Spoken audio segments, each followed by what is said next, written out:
उज्ज्वल भविष्याची सुरुवात आता वांबोरीतून। नन्हे इंग्लिश मीडियम मान्यताप्राप्त स्कूल वांबोरी येथे प्रवेश प्रक्रिया सुरू आहे। आपल्या पाल्याला दर्जेदार इंग्रजी शिक्षणाची सुवर्ण संधी। तसंच संस्थेत शिक्षक भरती सुरू असून अनुभवी उमेदवारांना विशेष प्राधान्य। कर्मचाऱ्यांच्या मुलांना मोफत शिक्षण। संस्थेत ड्रायव्हर भरतीही सुरू आहे। गाडी सोबत आल्यास अधिक प्राधान्य। कामासाठी जोडपा हवाय। राहण्याची मोफत आणि उत्तम सुविधा। आजच संपर्क करा। संपर्क क्रमांक 91 58 59 69 09 आणि दुसरा संपर्क क्रमांक 78 75 49 89 15। नन्हे इंग्लिश मीडियम स्कूल वांबोरी। शिक्षण, संस्कार आणि उज्ज्वल भविष्याचा अतूट विश्वास। श्रीगोंद्यात काँग्रेसचे ट्रॅक्टर रॅलीद्वारे आंदोलन। शासन निर्णयाची प्रतिकात्मक होळी। कांदा उत्पादक शेतकऱ्यांना कांदा पिकासाठी प्रति किलो किमान 25 रुपये हमीभाव तात्काळ जाहीर करून त्याची प्रभावी अंमलबजावणी करावी। तसंच महाराष्ट्र शासनानं 2 जून 2026 रोजी जाहीर केलेला शेतकरी विरोधी आणि दिशाभूल करणारा शासन निर्णय तात्काळ रद्द करावा। या प्रमुख मागण्यांसाठी श्रीगोंदा तहसील कार्यालयावर काँग्रेस पक्षाच्या वतीनं ट्रॅक्टर रॅली काढून तीव्र निषेध आंदोलन करण्यात आलं। महाराष्ट्र प्रदेश युवक काँग्रेसचे उपाध्यक्ष प्रशांत ओगले आणि अहिल्यानगर जिल्हा काँग्रेस कमिटीचे अध्यक्ष किरण पाटील यांच्या नेतृत्वाखाली हे आंदोलन पार पडलं। यावेळी शेतकरी आणि काँग्रेस कार्यकर्त्यांनी शासनाविरोधात जोरदार घोषणाबाजी करत 2 जून 2026 रोजीच्या शासन निर्णयाची प्रतिकात्मक होळी करून निषेध नोंदवला। यावेळी तालुका अध्यक्ष संतोष भोईटे, शहर अध्यक्ष ॲडव्होकेट सुमित बोरुडे, महिला काँग्रेस अध्यक्ष सुनीता दराडे, युवक काँग्रेस अध्यक्ष विकास काळे, सरपंच भगवान कणसे, महेश दरेकर, डॉक्टर बायकर, चेअरमन शहाजी खेडकर पाटील, शंकर कोठारी, संदीप दहतोंडे, जितू पाटोळे, निलेश उबाळे, विजय बारगुजे, उपसरपंच राम घोडके, संतोष सोनावणे, संदीप वागसकर, सोहेल शेख यांच्यासह अनेक शेतकरी, पदाधिकारी आणि कार्यकर्ते मोठ्या संख्येने उपस्थित होते। श्रीगोंदा तालुका काँग्रेस कमिटीच्या वतीने व श्रीगोंदा तालुका युवक काँग्रेसच्या वतीने आज कांद्याला हमीभाव मिळावा व कमीत कमी प्रति किलो 25 रुपये भाव या केंद्र शासनाने मंजूर करावा असं निवेदन आज या ठिकाणी श्रीगोंदा तालुक्याचे तहसीलदार सचिन डोंगरे साहेब यांना आज या ठिकाणी देण्यात आलं। श्रीगोंदा कृषी उत्पन्न बाजार समितीपासून अनेक शेतकरी या आंदोलनामध्ये सहभागी झाले होते।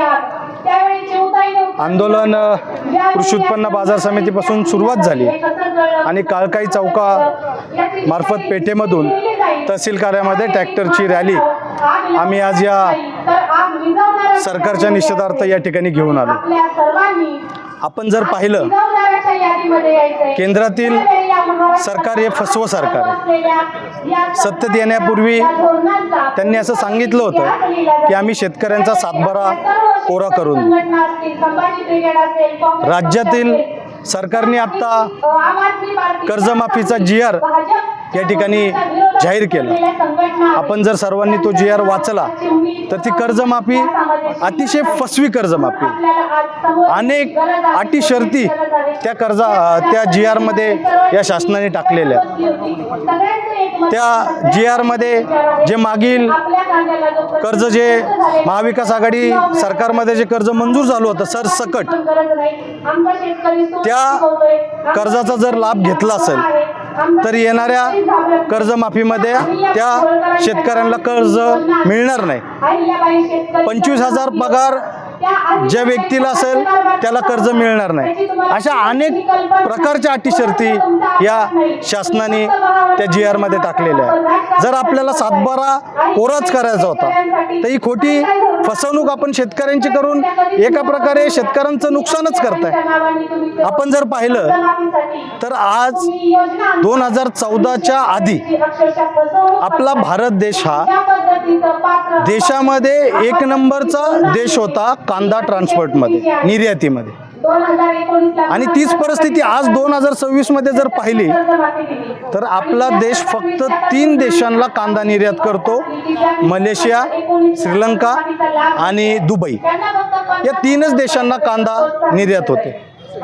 मग कधीपर्यंत हे सरकार या शेतकऱ्यांची इतका जीव पिळणार आहे? मी आज तहसीलदारांना निवेदन दिलं. आपल्या माध्यमातून सांगतो की आज सोमवार 8 तारीख, पुढच्या सोमवारी मी तहसीलदारांना विनंती केली की आपण या निवेदनाची दखल आपल्या वरच्या वरिष्ठ अधिकाऱ्यांना पाठवाव्यात. जर आमच्या निवेदनाची दखल जर घेतली गेली नाही तर येणाऱ्या सोमवारी आम्ही तहसील कार्यालय उघडून देणार नाही. याची दखल तहसीलदारांनी घ्यावी, श्रीगोंद्यातील पोलीस प्रशासनाने घ्यावी. कुठले गुन्हे टाकायचे ते आमच्या पक्षावरती, आमच्या पदाधिकाऱ्यांवरती, स्वतः माझ्यावरती कुठल्याही प्रकारचे गुन्हे टाकले तरी आम्ही तयार आहोत. परंतु आपल्या माध्यमातून परत एकदा सांगतो, जर सोमवारपर्यंत आमच्या निवेदनाची दखल घेतली नाही तर हे कार्यालय आम्ही उघडून देणार नाही. आवाज जनतेसाठी गणेश कांबळे, श्रीगोंदा. आवाज जनतेचा, लढा सर्वसामान्य जनतेच्या न्याय हक्कांसाठी.